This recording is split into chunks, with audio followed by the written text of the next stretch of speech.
Okay, this is a really important breakthrough for me, anyway. For the people who follow this channel, for the science end of it, to try to figure out what's going on when your house is being haunted, this would be a really good video for you.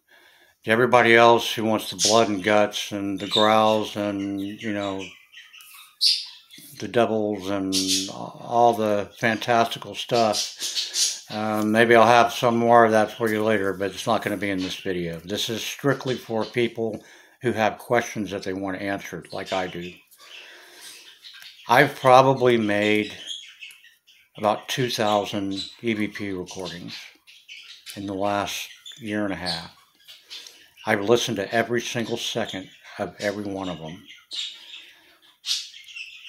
And what that's told me is it's given me a commonality in the environment when they communicate to me.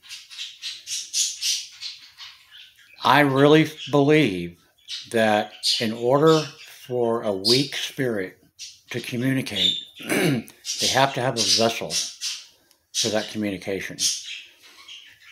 I noticed in a lot of my recordings that when it's absolutely quiet in the house, I'm not getting anything.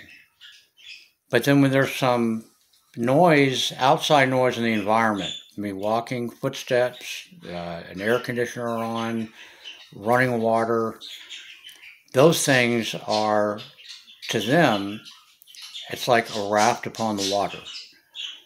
Now they can use that and manipulate that sound to whatever they want. They're not actually saying it. They're using the sound waves that are already in the air, and they're manipulating those to tell me what they want me to hear. I really believe that, because that is the one commonality in all these EVP recordings that never changes. Well, I shouldn't say that. If they're very strong and possibly evil, then they just come right out and they can communicate whenever they want. But for the weaker spirits, or for those who don't have a lot of energy, this is the best way for them to do it. To get their message from them to me, they have to have a conduit, something else to put their communication on, so that I can hear it. They don't have a voice box. They don't have tongues. They can't vibrate the air, to our eardrums, as most people hear. So they have to do it another way. So I did something. I started my recording. I walked over to my sink and I ran water. And just to make it a little more interesting, I pulled a plastic grocery bag out of a drawer and started crinkling it up. And I said, "Say something to me." And you could hear them. I can't understand what they were saying, but they were talking. And so then I said, "Tell me to get out."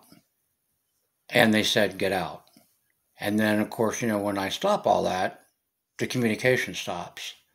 So I really believe that that's what's going on here. And that's a pretty big question for me, is how they're communicating. If they can't communicate traditionally like we are, like most animals that use their throats and the air in their lungs to vibrate the air around the eardrums of the receiving person, then how are they doing it? And I think this is it. Listen to me when I say, "Tell me to get out." Tell me to get out.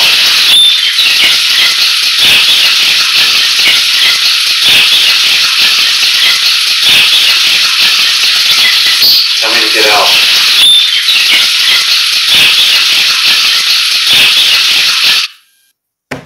And then when I turned the water off, put the bag back in the drawer, everything stopped. So that really does answer a very important question for me, and for everyone else who's involved in the science of this, and leaving religion out of it, just the nuts and bolts of it all. I honestly think that's what's happening, because I've heard it too many times.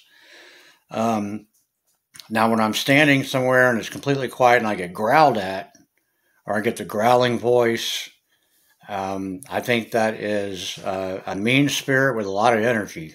That doesn't need that conduit or that vessel to get their communication over to me. that's still something you have to be mindful of, and watch your butt. So anyway, I thought I would share that with you. I thought that was pretty cool. I'm not going to be doing too much more around here. My wife's coming back in town, so my house is going to noise up again. But as soon as I can, if I get anything interesting, I'll be sure and put it in a video. I'll talk to you later.